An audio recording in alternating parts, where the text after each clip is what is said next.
following over at the Pentagon, just on the other side of the Potomac River.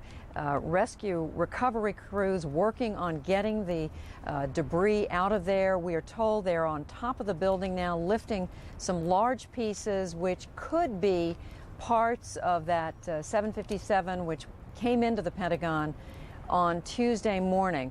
An American flight, and we're trying along with you to get a better look at exactly what the crews are doing. As you can see, they put support beams up there to support them as they take these pieces out, literally one by one. And like New York, they've been working around the clock. Back in New York City, the service for the chaplain for the New York City Fire Department is just about to wrap up.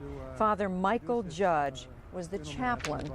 He was, in fact, administering the last rites to, we presume, an emergency worker when he lost his own life.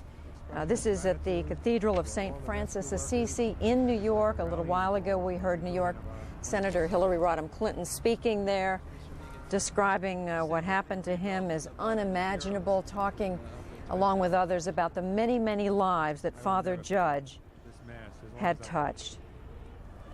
Someone who must have had a personal relationship with everyone in that fire department. Nearby in Long Island and Farmingdale, Long Island, memorial service for Fire Chief Peter Gansey. This is a man who had come up through the ranks at the fire department, spent over 30 years, literally had held every position there was to hold in the New York City Fire Department, had risen to the rank of chief, fire chief, and he was there on the job, doing his job, when the World Trade Center collapsed.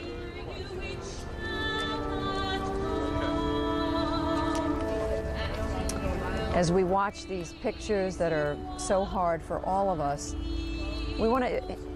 joining us is Russell Friedman, who is a grief counselor. He's joining us from Los Angeles. Russell Friedman, your career is spent consoling people who are dealing with enormous loss, like the people we're seeing here this morning. What's the first thing you try to do when you are talking with someone who has suffered such an incredible loss? Great question, Judy. The most important thing to do in creating communication about loss is to go first and tell the truth about yourself.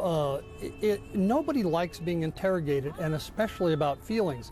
So it's real important for me to say, I've been having the same human reaction, and in doing that, it opens up so that people can tell me the truth about themselves.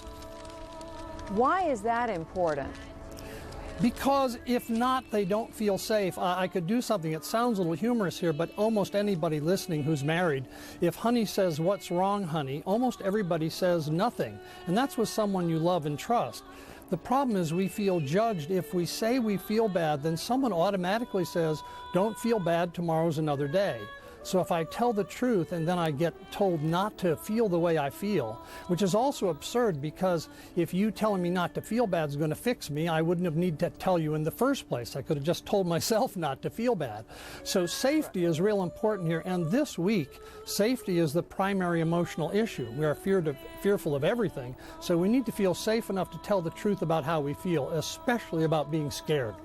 Russell Friedman is executive director of the Grief Recovery Institute in Los Angeles.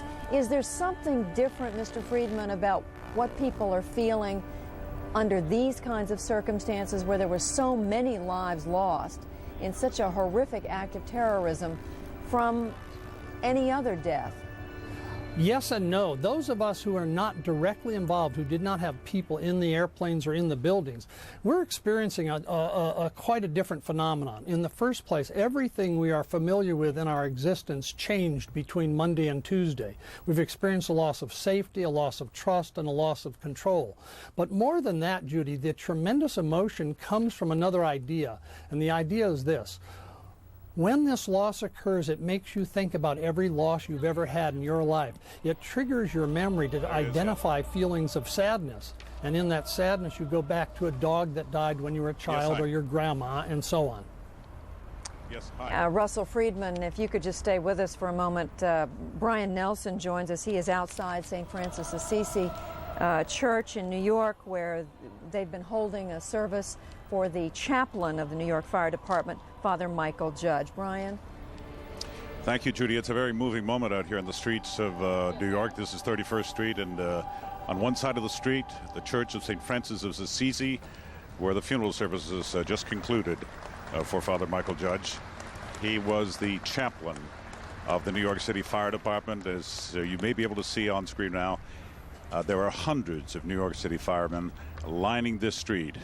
They're in front of 24 Hook and Ladder Station, right across the street. He was probably most personally known by every one of these men and women in this fire department, but he catered right across the city to all the firemen. And he was there on the scene. He died because he was there to be part of what his men were doing. What we heard this morning, Judy, was that he had received word that there was trouble down at the World Trade Center, and they said that Father Judge, your services are probably going to be needed. He changed from his habit into his fire uniform and jumped in his car and raced down. And he was there to minister and administer last rites to a fireman who had been killed by one of the bodies, one of the people who had jumped from the tower, one of the two towers, as the fires engulfed the middle floors. And as he was administering last rites, he himself died. And we heard a moving description of how firemen retrieved his body from the rubble and carried it to a nearby church. And they laid him on the altar of a church, and there he rested safely as they went back to work. This is just a very moving moment. This service has lasted over 2 hours. In attendance, former President Bill Clinton, New York's junior Senator Hillary Rodham Clinton, and their daughter Chelsea.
The funeral cortege now beginning to move out. The funeral cortege now about to move out, and you just witnessed a last salute to Father Michael Judge, the chaplain to the New York City Fire Department, and his helmet placed into the hearse alongside the casket. He has been the chaplain of the New York Fire Department for 10 years, and he is the first to have died, I'm told, in the line of duty. He was 68 years old, and the stories about him, many professional, him helping members of the fire department, especially across the street at 24 Hook and Ladder, those people who knew him best, with their personal problems, problems with wives and girlfriends, problems with sick children. We heard a story of him visiting a fireman's sick child in hospital every single day until the child was released. He's loved everywhere in the city. We hear stories of him walking around the streets of New York with money in his pocket and discreetly handing it out to the homeless who he encounters along the way. A man of a generous heart and great tolerance, and for whom the events down at the World Trade Center on Tuesday, I am told, would just be shocking. It's just horrible. Now, this is the first of New York's funerals from the disaster at the World Trade Center. There are two others who will be buried today. They are both firemen who lost their lives. And we will probably see hundreds, if not thousands, of funerals similar to this as the days and weeks roll on, as the authorities and the rescuers retrieve remains of the deceased at the site and identify the bodies and return them to families. This is just the start of what is going to be a very, very tragic and heartfelt period in American history. Judy? Brian Nelson at this conclusion of a memorial service, as Brian was saying, for chaplain Father Michael Judge, the chaplain for the New York Fire Department. And Brian, you're absolutely right. This is just the beginning. The grief flows on and on. And back to you, Russell Friedman, grief counselor in Los Angeles. These funerals, obviously most of them being held in a house of worship. To what extent is religion some element of spirituality, of comfort to family and loved ones in these times? Well, for those whose faith has not been breached, it is of tremendous comfort. We also have to address the fact that this kind of situation puts us all in question. I'm sure you've seen the same programs I have, where the questions of how can this happen test everyone's faith. What we believe is that in addition to any faith anyone has, which is tremendously helpful, they need tremendous emotional skills to deal with this, because as well as being a spiritual event, it's the most massive emotional upheaval in this country. We have a collective broken heart, and the heart and the spirit are connected. So those who can use spiritual tools, boy, is that a big benefit at this point in time. So when you say whose faith has not been breached, you mean because of just the sheer, how difficult it is to believe that God would let something like this happen? Exactly. As human beings, we ask those questions. I watched several clergy of various faiths this week on the television nationally addressing that issue. And it's an age-old question, and it sure comes up now.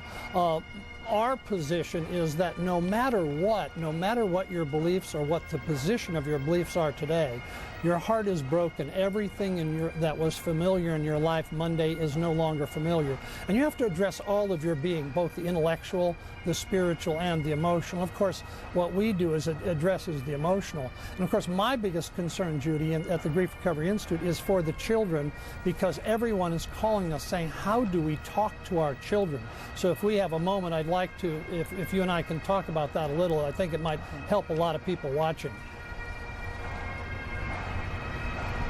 Russell Friedman, who heads the Grief Recovery Institute in Los Angeles, has written about grief and recovery and written about children grieving. And of course, many, many families, many children are affected by this week's tragedies. If I may say, Judy, one of the things that happened earlier this week, I was sitting in a makeup chair before going on a TV show, and I was talking to the young makeup woman who had an 8-year-old daughter. And the prior night, Tuesday night of the event, the daughter told the mommy she was scared. So I said to the mommy, did you tell her you were scared too? And she said no.